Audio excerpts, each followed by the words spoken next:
اندھیری رات، دمشق کی خاموشی اور ایک حادثہ جس نے ملک شام کی تاریخ کو تبدیل کر دیا۔ 1994 کے اوائل کی وہ سرد صبح جب ایک کار حادثے کا شکار ہوئی تو شاید کسی کو اندازہ نہیں تھا کہ یہ واقعہ ایک ایسے اقتدار کی بنیاد رکھے گا جو برسوں تک تنازع کا مرکز بنے گا۔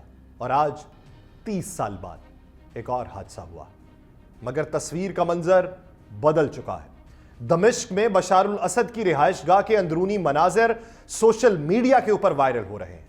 لوگ قیمتی سامان اور اشیاء لوٹ کے اپنے گھروں کو لے جا رہے ہیں۔ ان ویڈیوز اور تصاویر میں رہائش گاہ کی شاندار آرائش، قیمتی فرنیچر، نایاب آرٹ کے نمونے اور دیگر قیمتی اشیاء کو عوام کی جانب سے اٹھایا جاتا دکھایا گیا ہے۔ یہ رہائش گاہ جو ایک عرصے سے طاقت اور اقتدار کی علامت سمجھی جاتی تھی، اب افراتفری اور لوٹ مار کا مرکز بن چکی ہے۔ اطلاعات کے مطابق باغیوں کی جانب سے دمشق پر کنٹرول حاصل کرنے کے بعد صدارتی محل کو خالی پایا گیا۔ وہاں موجود سیکیورٹی فورسز یا عملے کا کوئی نام و نشان نہ تھا۔ مقامی افراد نے موقع غنیمت جان کر محل میں داخل ہو کر قیمتی اشیاء پر ہاتھ صاف کرنا شروع کر دیے تھے۔ محل کے اندرونی مناظر سے اندازہ ہو رہا تھا کہ وہاں ہر چیز انتہائی پرتعیش تھی۔ دیواروں پر سونے کی نقاشی تھی، زمین پر قیمتی قالین تھے، چمچماتے فانوس تھے، اس محل کی شان و شوکت کو ظاہر کر رہے تھے۔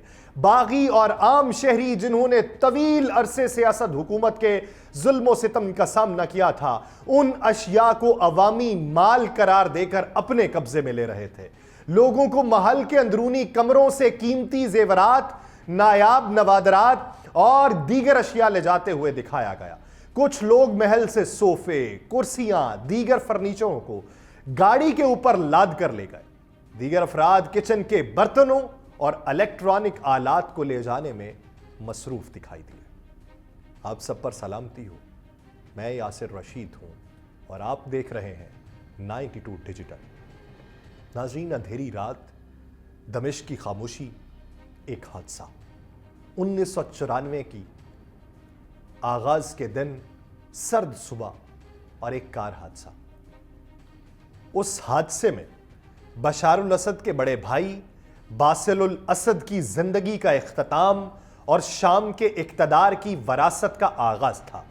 باسل جو اپنے والد حافظ الاسد کے سیاسی وارث سمجھے جاتے تھے، اس المیے کا شکار ہو گئے تو بشار کو لندن سے واپس بلایا گیا۔ وہ اس وقت آنکھوں کے امراض کی تعلیم حاصل کر رہا تھا۔ اس کا سیاست سے دور دور تک کوئی واسطہ نہ تھا، لیکن قسمت نے اس کے لیے کچھ اور ہی طے کر رکھا تھا۔ باسل کی موت کے بعد بشار کو اقتدار کے لیے تیار کیا گیا، ایک ایسا سفر جو اسے شام کے صدر کے عہدے تک لے گیا، اور پھر وہ ایک خونی خانہ جنگی کا نگران بنا۔ اس جنگ نے لاکھوں زندگیاں نگلیں اور لا تعداد خاندانوں کو بے گھر کر دیا۔ یہ حادثہ صرف ایک شخص کی موت نہیں تھی، بلکہ ایک ایسا لمحہ تھا جس نے شام کے سیاسی منظرنامے کو ہمیشہ کے لیے تبدیل کر دیا۔ اندھیری راتوں کی طرح زندگی بھی کبھی کبھار حیران کن موڑ لیتی ہے۔ بشار الاسد کی کہانی بھی ایسی ہی ایک داستان ہے جو لندن کی پرسکون فضاؤں سے شروع ہو کر شام کی خونریز جنگوں تک جا پہنچتی ہے۔ 1965 میں پیدا ہونے والا بشار ایک ایسے وقت میں دنیا میں آیا جب مشرق وسطی سیاسی ہلچل کا شکار تھا۔ شام میں جمہوریت کا تصور کہیں گم تھا اور عرب قوم پرستی کا طوفان کئی حکومتوں کو اپنی لپیٹ میں لے رہا تھا۔ اس کے والد حافظ الاسد جو ایک سخت گیر فوجی آفیسر تھا، پارٹی کے پرجوش حامی بن کر 1970 میں اقتدار پر قابض ہونے کی اس نے راہ ہموار کی۔ 2000 تک صدر کے عہدے کے اوپر وہ براجمان رہا۔ حافظ الاسد نے اپنی حکمرانی کو مضبوط کرنے کے لیے اپوزیشن کو کچل دیا، جمہوری اقدار کو نظر انداز کیا۔ اپنی حکمت عملی نے شام کو ایک مستحکم مگر جبر پر مبنی ریاست میں تبدیل کر دیا۔ بشار کا راستہ اس سے مختلف تھا۔ وہ سیاست سے دور اپنی تعلیم پر توجہ دے رہا تھا۔ 1992 میں دمشق کی یونیورسٹی سے گریجویشن کرنے کے بعد وہ لندن چلا گیا، جہاں اس نے ویسٹرن آئی اسپتال میں امراض چشم کے اندر مہارت حاصل کی۔ لندن کی زندگی اس کے لیے خوشگوار تھی۔ وہ مغربی موسیقی کا دلدادہ بنا اور فل کولنز جیسے موسیقاروں کے گانے سننا پسند کرنے لگا۔ وہیں پر اس کی ملاقات اسما فواز الخرس سے ہوئی جو کنگز کالج لندن میں کمپیوٹر سائنس کی اسٹوڈنٹ تھی، اور یہ سب کچھ اس وقت تک جاری رہا جب تک 1994 میں ایک حادثہ نہ ہوا اور اس کا بڑا بھائی باسل الاسد جو حافظ الاسد کا سیاسی وارث تھا وہ ایک کار حادثے میں ہلاک نہ ہو گیا۔ اس واقعے نے بشار الاسد کی زندگی کا رخ بدل دیا۔ لندن کے آرام دہ ماحول سے واپس دمشق آنا پڑا اور ایک ایسے سفر کے لیے تیار ہوا جس کا انجام وہ کبھی خود بھی تصور نہیں کر سکتا تھا۔ بشار جو ایک ڈاکٹر کے طور پہ زندگیاں بچانے کی تربیت لے رہا تھا، آہستہ آہستہ ایک ایسے حکمران میں تبدیل ہوا جس پر لاکھوں جانوں کے نقصان اور جنگی جرائم کا الزام لگا۔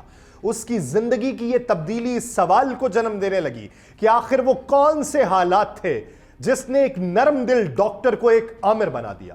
یہ سوال شاید ہمیشہ تاریخ کے پردے میں چھپا رہے گا، لیکن اس کی کہانی ایک سبق کے طور پر زندہ رہے گی۔ بشار الاسد جو اپنے بڑے بھائی باسل کے زیر سایہ اپنی زندگی گزار رہا تھا، اس کی تقدیر کا دھارا جب تبدیل ہوا، گھڑ سواری کا شوق اور انجینئرنگ کی مہارت کی وجہ سے اس کا بڑا بھائی معروف تھا، دمشق کے قریب ایک کار حادثے میں مارا گیا۔ یہ حادثہ نہ صرف اسد خاندان بلکہ شام کی سیاست کا رخ تبدیل کر گیا۔ باسل کو حافظ الاسد کا وارث سمجھا جاتا تھا، لیکن اس کی غیر متوقع موت نے بشار کو اقتدار کی دوڑ میں شامل کر دیا۔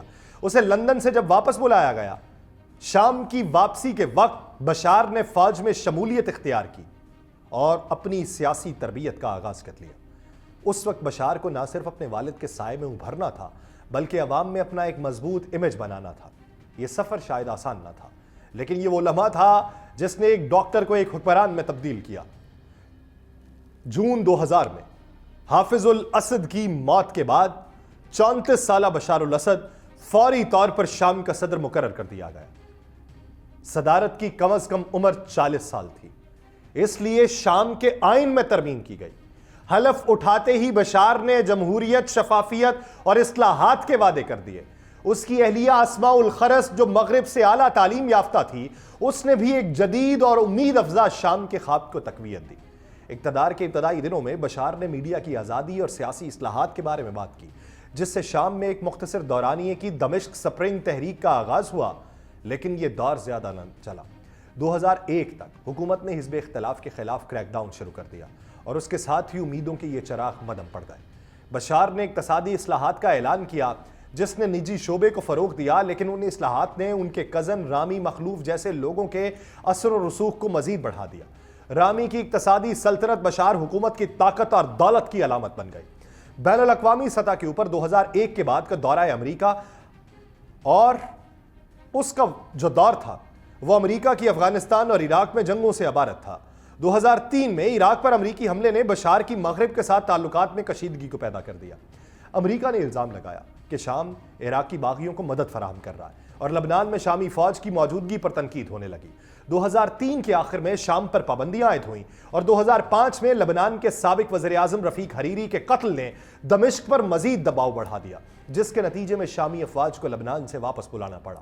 بشار الاسد کے پہلے اشرے میں اس کے ایران، ترکی اور قطر کے ساتھ تعلقات مضبوط ہوئے، لیکن وقت کے ساتھ تعلقات بدلتے گئے۔ شام میں حکومتی سختیوں کے باعث بشار کو ایک آمر کے طور پہ دیکھا جانے لگا جو مخالفین کی آواز کو دبانے کے لیے پرعزم تھا۔ 2011 کا وقت آیا، عرب دنیا میں انقلابی تحریکوں کا آغاز ہوا، شام بھی اس کی لپیٹ میں آیا۔ دراب ایک احتجاج جو دیواروں پر حکومت مخالف نعروں سے شروع ہوا اور پورے ملک کے اندر پھیل گیا۔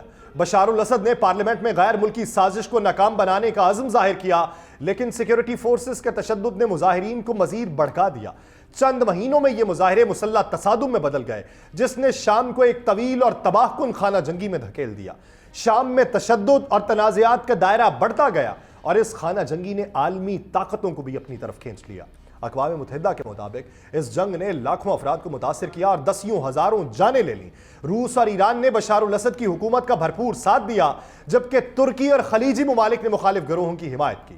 ابتدا میں بشار مخالف مظاہرے آزادی اور جمہوریت کے نعروں کے تحت شروع ہوئے تھے، لیکن جلد ہی وہ فرقہ واریت کی لپیٹ میں آ گئے۔ وہاں پر امتیازی سلوک کا سامنا ہونے کی شکایات ہونے لگی۔ ایران کی حمایت یافتہ